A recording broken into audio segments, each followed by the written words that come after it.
Hello all. So, people think that the TFCU, the Transformers Cinematic Universe, not copyrighted by Marvel, haha, is a little bit confusing. Let me explain. So, between Transformers 1, 2, and 3, they were released 2 years apart from each other. However, multiple sources say that between Dark of the Moon and Revenge of the Fallen, 3 and 2, got them in the wrong order, but whatever, is 3 years. People are wondering, how does it go from 2009 to 2011 and say that's 3 years?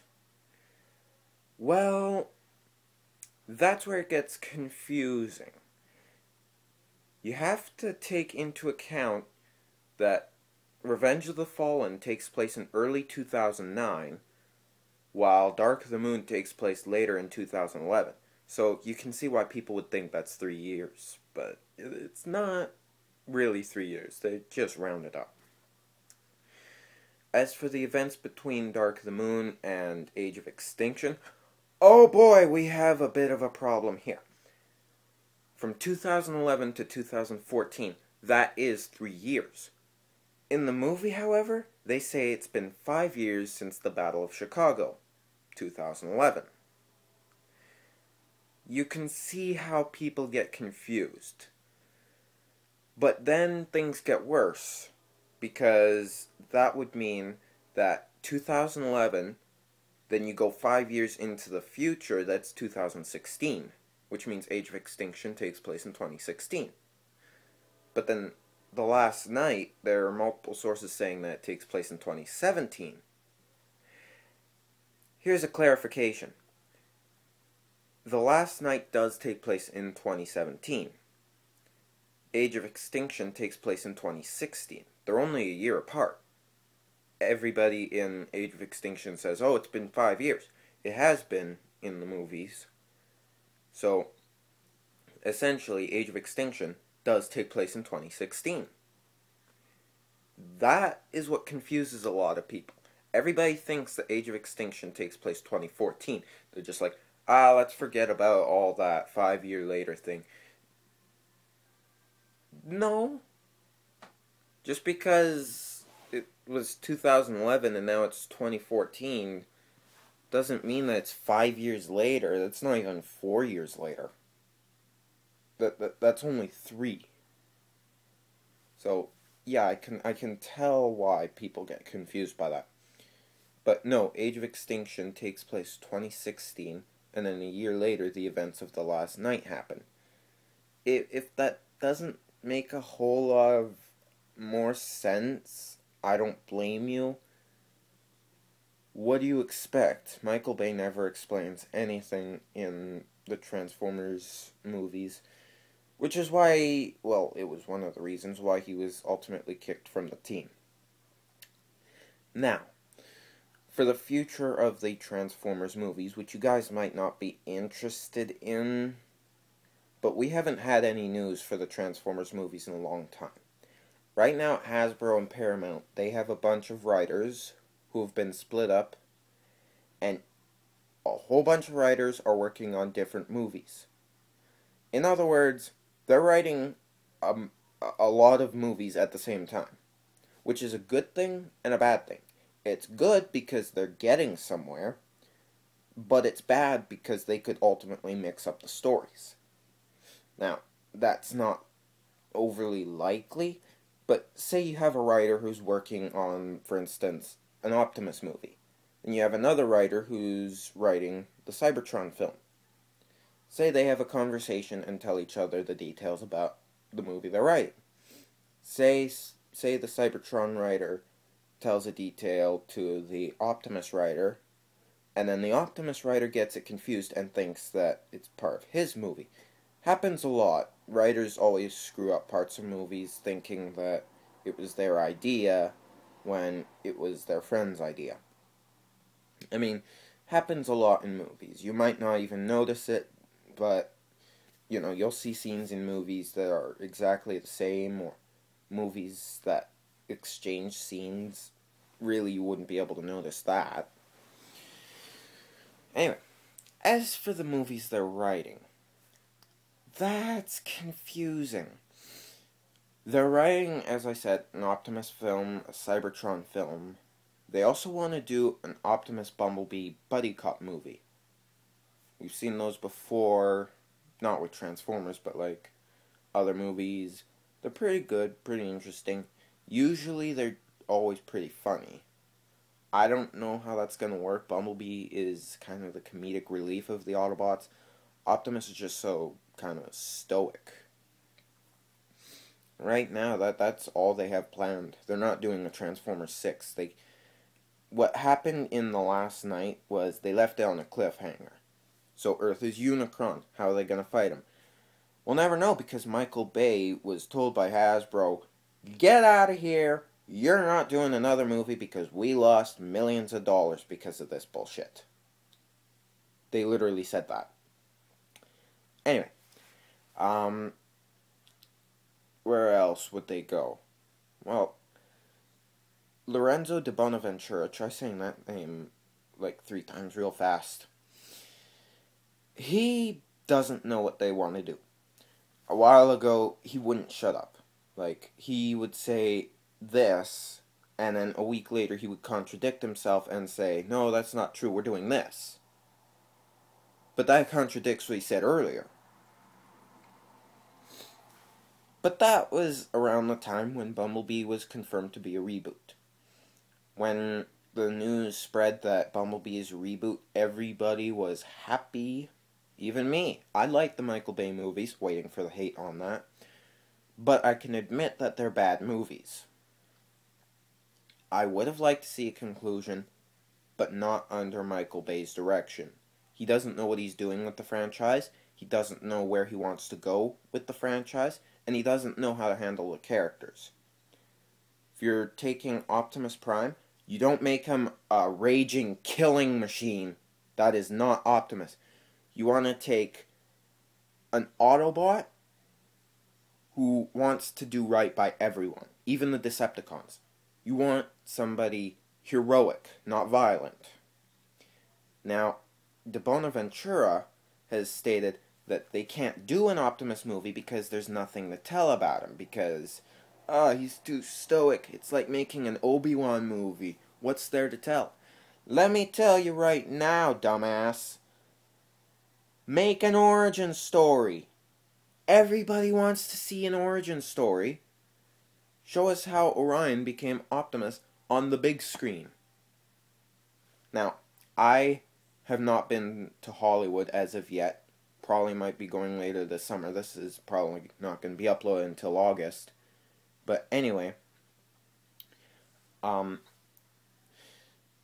never been to Hollywood. Yeah, I know how to handle a movie. I know how to handle characters. You know how I know that? Because a lot of movies I've seen from 2015 to now, a lot of movies I've seen have been shitty.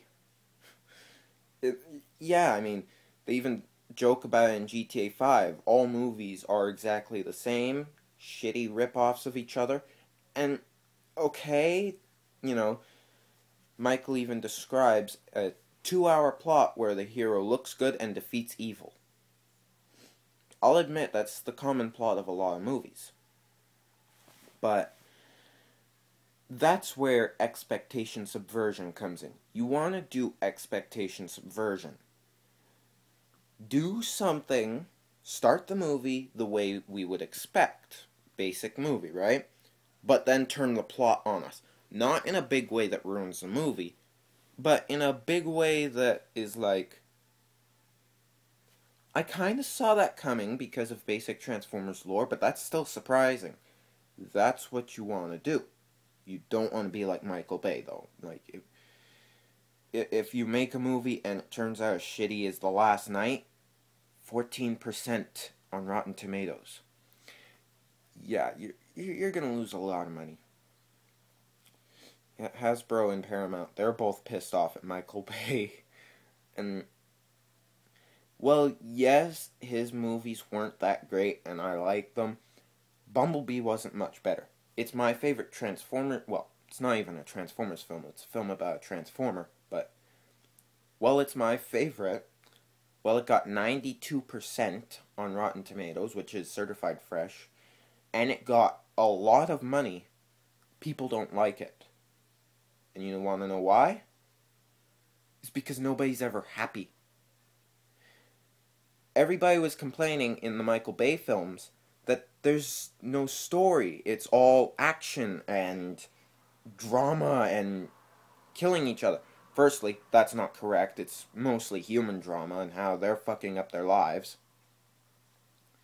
But when Bumblebee comes around, the action is toned down to make sense to the viewer. Everybody's like, I hate this movie because there's no action in it. Firstly, wrong again. Second, that you went to the Michael Bay movies for the action. You complained about the action, so everybody decided, add some story. They added some story, and now you're complaining about that. How does that make sense? How does that make sense? How is that fair to Hasbro, to Paramount, to the directors? They finally got somebody who knows what he's doing with the franchise, somebody who's actually a fan of Transformers, and everybody's mad because it's not action-y enough. That's what the Michael Bay movies were, and you guys got mad at that when the Michael Bay movies were 90% human-based. Take a hint. Somebody screwed up. Hasbro and Paramount are paying the price because people don't have good perception. If you were to take the longest Transformers movie, which is Age of Extinction, 2 hours and 40-something minutes, and you skipped all the human parts, you would only have like 12 minutes of the movie left. Approximately. Yeah. But now you have Travis Knight's Bumblebee, which has a little bit more action than human stuff, while still maintaining a lot of human stuff. It's toned down, it makes sense. You can tell who's who. You got the yellow one, you got the blue one, you got the red one. Simple as that. The Cybertron scenes even made sense. You watch a Michael Bay movie, you watch Dark of the Moon, the intro where it takes place on Cybertron, you're like, are they good guys or bad guys? They all look the same. Even I can't tell the difference between them because hell knows what that dog thing is. But CinemaSins, if you watch any of his videos, I mean, he does some pretty good, explanations of how movies are terrible. He says that the Cybertron scenes in Bumblebee, he couldn't tell who was who. Now either he's stupid, or people are lying about the Cybertron scenes and how you can't tell what's going on, or you can tell. I can tell what's going on. Who can't tell what's going on the Cybertron scenes? It's basic. You have a layout. You can see where everyone is. You can see the colors, and they even turned up saturation so that everything looked shiny and glossy. On the Cybertron in Michael Bay's movies, everything was dark and grim and you couldn't tell anything. Characters blended into the background.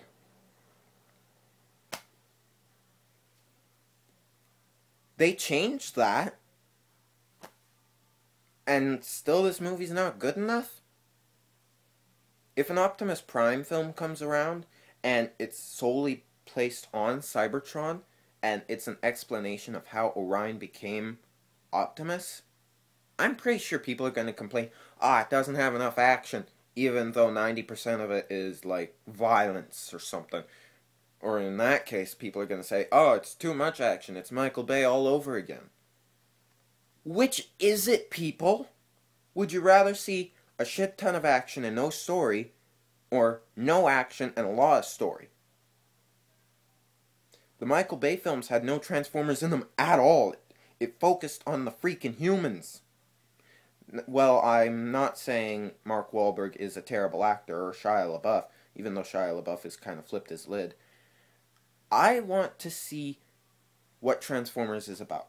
It's not about some guy finding a vehicle and, finding out it's a Transformer. That's a cliche now, because it's been used so many times. Do something different. Have a story that's set only on Cybertron. Don't come to Earth. I know Earth is like part of Transformers lore. They come here because Earth and Cybertron have always been connected, but still. Keep the story on Cybertron at least for a couple movies. Now, we won't see another Transformers movie until 2021. Nobody has said anything. Nobody said, oh, another Transformers movie is coming out in 2021. However, if a movie were to be coming out next year, we will have heard something by now. I mean, it's halfway through 2019. They would have said something like, hey, we're working on this movie. They haven't said anything. So instead, we're going to have to base this on hearsay. In other words, 2021 is the most likely time. Yes, it might not be until 2022, but that might be a mistake because Hasbro might not get anything out of it. Now, Transformers is Hasbro's big moneymaker.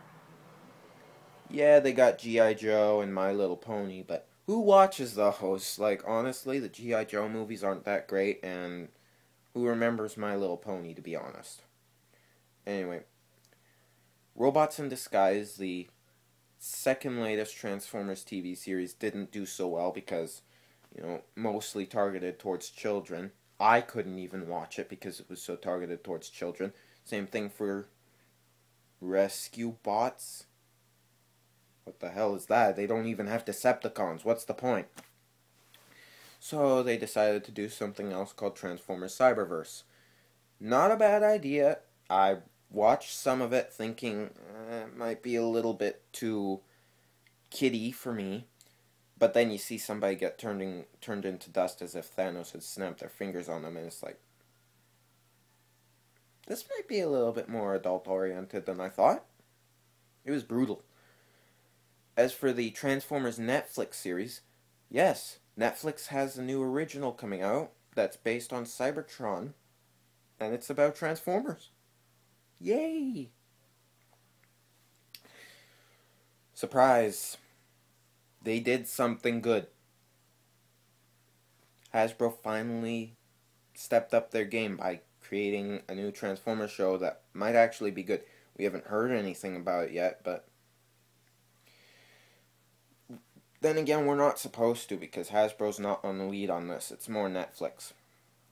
Anyway, tell me what you think about the Transformers movies, or what you want to see, or, because if I do go to Hollywood this summer, or for the rest of the summer, whatever, I will talk to somebody and say, hey, somebody commented this, and they want to see this in a Transformers movie. Put in a good word. So yeah, hope you enjoyed, because I did not. Ranting for me, I make a point. I hate making a point because I make sense.